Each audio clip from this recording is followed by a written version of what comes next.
Hello, my name is Dyane O'Leary, and I'm an Associate Professor of Legal Writing at Suffolk University Law School in Boston, where I also direct the school's Legal Innovation and Technology concentration. This is a recorded short screencast as part of the Legal Writing Institute's 2020 virtual conference. Thanks to everyone behind the scenes who has worked to keep the collaboration that is LWI alive and kicking this summer despite our physical distances. The topic of this recorded presentation is infographics. What are those? Why should you care about them? And why is it worth a few minutes of your time listening to me and thinking about them in the context of the upcoming academic year? My goal today is to answer those bigger picture questions and to leave you with some concrete examples. I want to start by having us all take a moment and think about the things we stress to our students most about their written work product. I don't know about you, but most of the time I'm stressing things like originality, concision, clarity, the reader's interest and attention, brevity, and finding their own personal style as creative writers. But wait a second.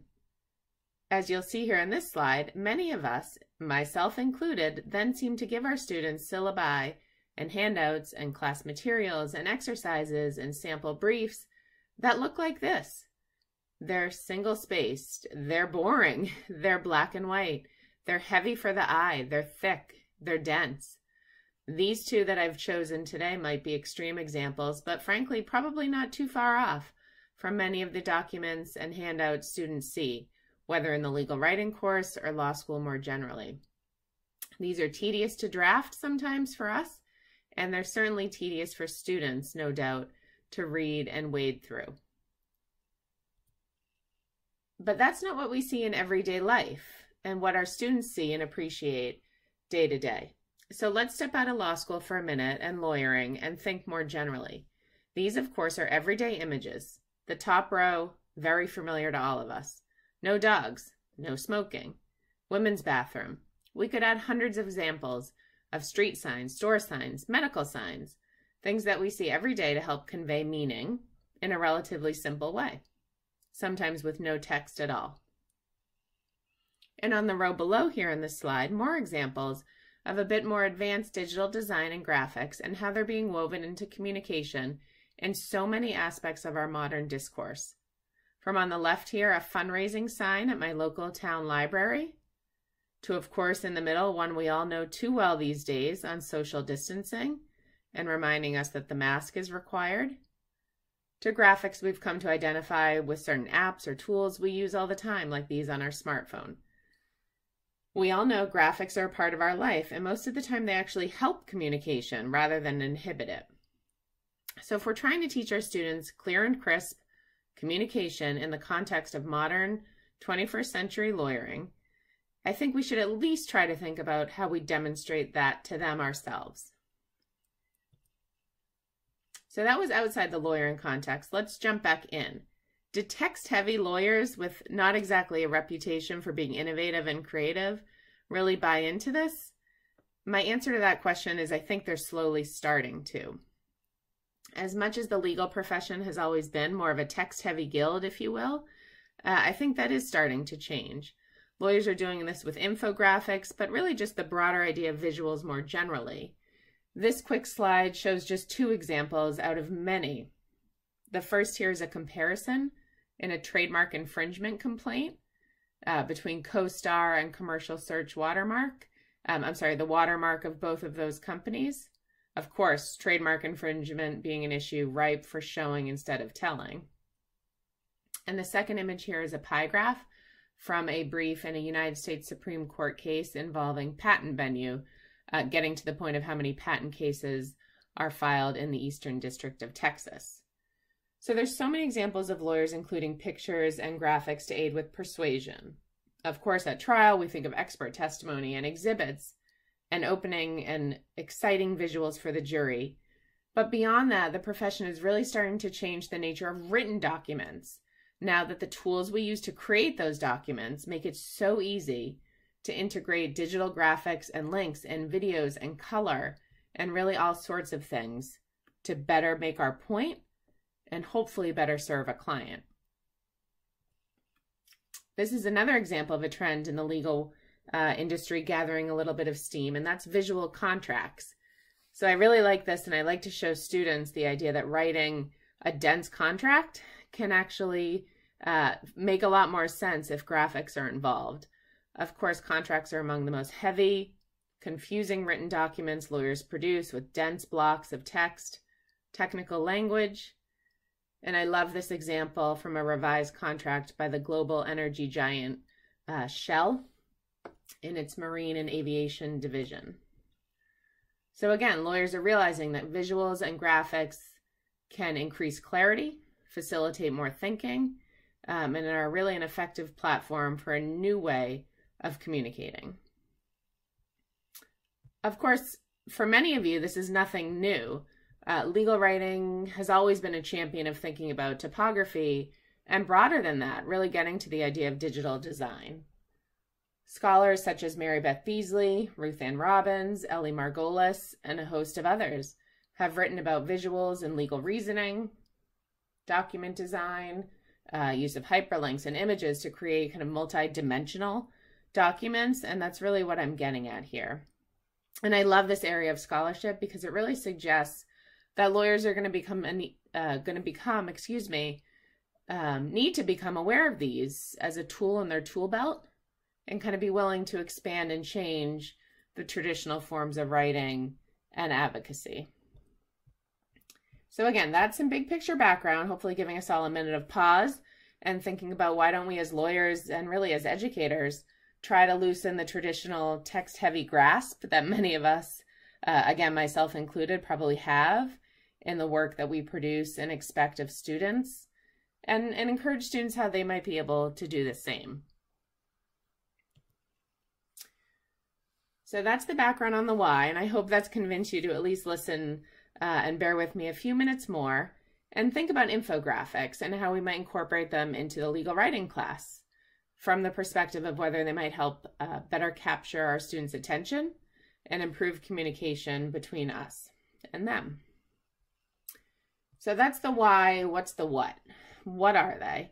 I purposely didn't include any infographics on this slide because one main theme here is less is certainly more.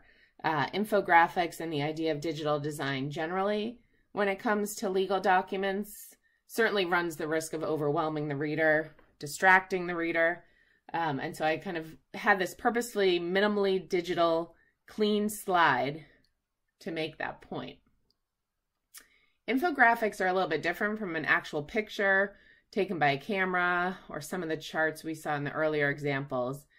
The dictionary defines an infographic as a visual representation of information or data.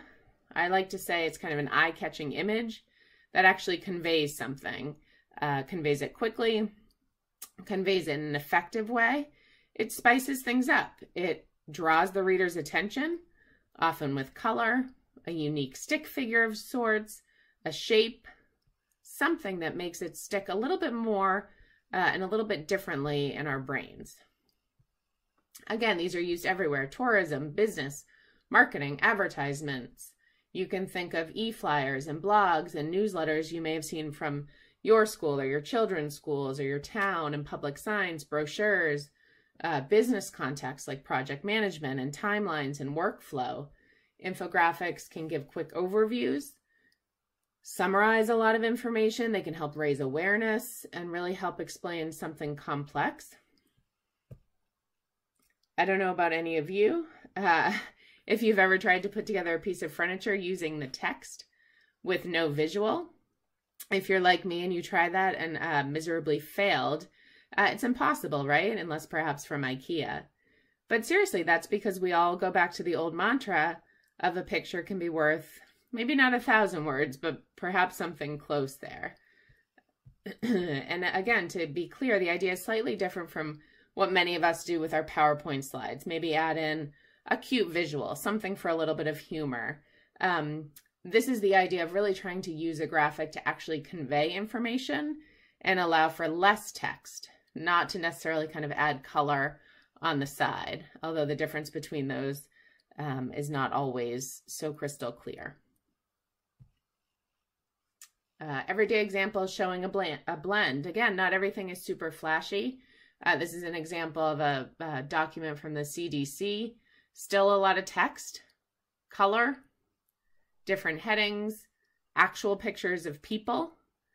But at the bottom here, I liked these quick tips. The idea of something simple information, the key themes, like we talk about with our students. Okay, in this context, it's no sports, be positive, and rest if you think a child has a concussion. And thinking about relation to the classroom, some different studies I've seen indicate that the use of visual aids actually results in decreased kind of learning effort, improved comprehension, better retrieval, and increased retention. Again, all the basic things we're hoping students kind of get in the context of our course materials.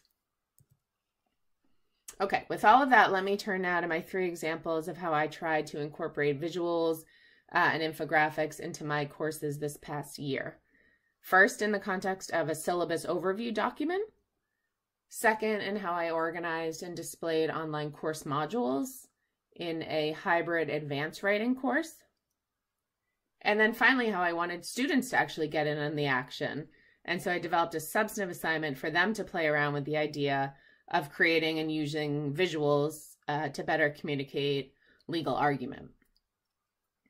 So my hope is that these will leave you with some ideas and concrete visuals, no pun intended, to move forward with should you want to get a bit creative in the midst of planning for fall 2020.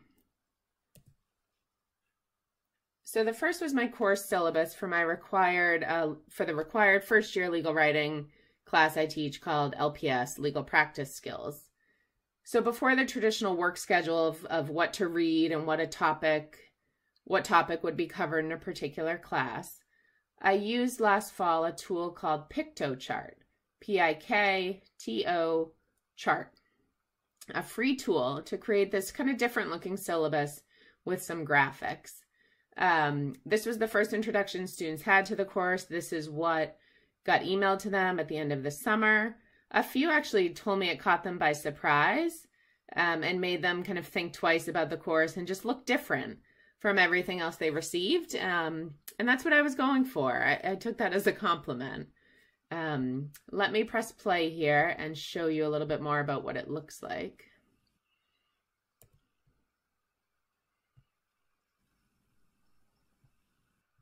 Oops.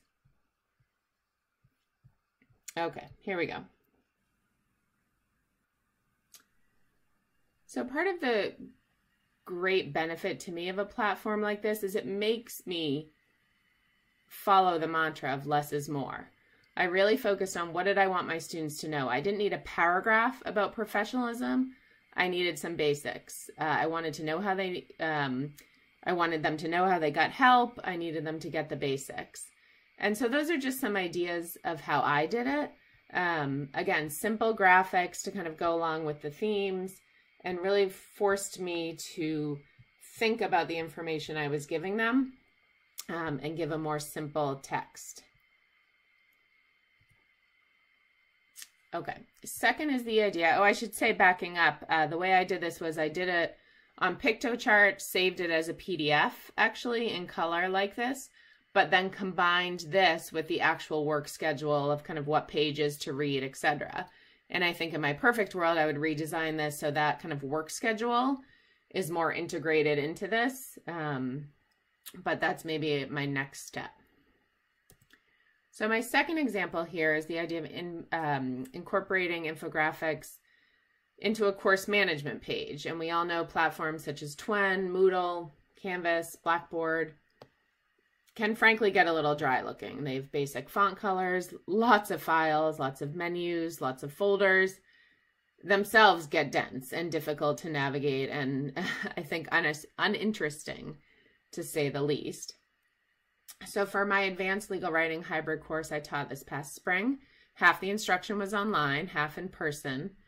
Suffolk uses Blackboard as its LMS, and so I really wanted to make an effort for the course to look different from a traditional Blackboard course that kind of supplemented a physical classroom. I wanted to make clear that it really was kind of a hybrid model where the Blackboard modules were going to kind of be our liquid syllabus and really controlling the course instruction.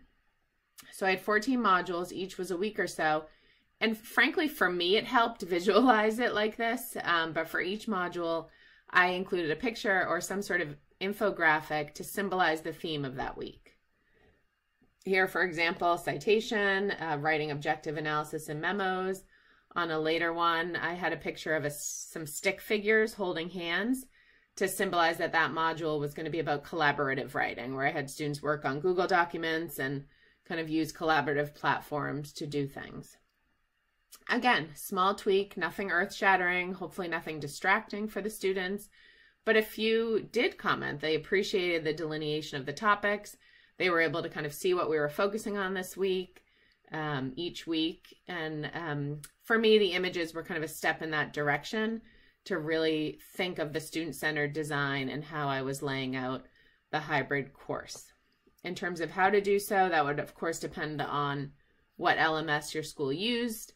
But the instructional designers I worked with were really eager to help me, and the directions on how to embed these images or graphics were relatively straightforward. And then finally, moving beyond my work, so to speak, in the class and thinking about student work, I incorporated in the advanced course an exercise called Using Visual Tools to Spice Up Your Writing for the Digital Reader. So talk about a text-heavy title for a not text-heavy exercise. But in the discussion, we talked about how readers read on tablets and screens, and how the experience with a document is kind of different now than it was 10, 20, 30 years ago. And with that brings new opportunities for an advocate. And so in that context, students received this prompt with a portion of a hypothetical brief involving venue and jurisdiction, and lots of dry detail about kind of what happened where. And the task was to think about that dense paragraph and in a brief how that information could be displayed better, could be displayed more persuasively. Some students kept it safe, maybe used some bullet points, made a simple table listing the contacts. But this particular example was kind of fun. One student got a little creative and used some colors and a real visual of the different contacts in the different states. Here, trying to persuade that Massachusetts was the more appropriate venue with the greater number of company contacts. After the exercise, the work really did prompt a great discussion of whether certain visuals took things too far. Some students were worried that their idea would become distracting to a judge or a judge's clerk. Some brought up the great point of what clients would think about this, right? If clients would be put off by something, if clients would be excited about kind of a creative argument using digital design and different graphics in a brief. So it prompted a great discussion. Several students commented that they liked thinking about these things beyond the basics that they learned in the required first year course, which again, this was an advanced class. So I had the luxury of time, I had the luxury of syllabus space, and I had the luxury of a group of students that was familiar with the fundamentals such that we could move on to this type of idea. But I think even in the first year required class, something like this, again, perhaps towards the end of the year, could be incorporated as a short homework assignment or even an online group exercise. So finally, to wrap up, the potential pushbacks, of course, chief among them, how's that for an infographic we can all relate to? Time. There is so much to do, so little time, especially in this year of the COVID pandemic, when some of us are still figuring out where we'll be teaching and how we'll be teaching, much less what we'll be teaching. But it got me thinking that maybe that's even more a reason to try something a little different this year in presenting our course to students, helping it stand out, helping it maybe be a bit more memorable to them at the outset, amid all the other online content, the documents, the links, the Zoom meetings, everything they'll be receiving. It's certainly going to be overwhelming for many of our incoming students and our returning students for that matter. So my goal is to build on what I did last year, focus on clarity, concision, just some basics. Think about small graphics perhaps in your syllabus. I think if a picture can be worth 1,000 words, so too can, trying to make a great first impression. So certainly take some time. Probably took me no more than, 3/4 of a day to do the pictochart syllabus that I showed you earlier. It's of course not going to replace any fundamental aspects of instruction on analysis and research and things like that. But I think it's also important to let students know. I told my students why I did that, and how graphics kind of impact legal communication and how that was an interest of mine. And I thought it was important for them to be aware of, not just a cute, funny picture here and there, but really something that modern lawyers are using to improve discourse and improve persuasion. And students seem to really like that. Internal resources at your own school, instructional designers. I would encourage you, reach out, ask about a digital syllabus, a living kind of live breathing syllabus, or adding graphics to content folders on an LMS such as Blackboard or Canvas. I'd be willing to bet you'd find, the internal resources to help you do so. Again, big picture. Short presentation. I hope it left you with the thought that, maybe a small risk and investment of time will hopefully bring a big reward. Selfishly, it's a way to make an impression for your students that legal practice, the course is different from their other first-year classes, or from their other classes in general. It's not a heavy text, legalese, dry subject like they might see in their contracts books with cases from 1940.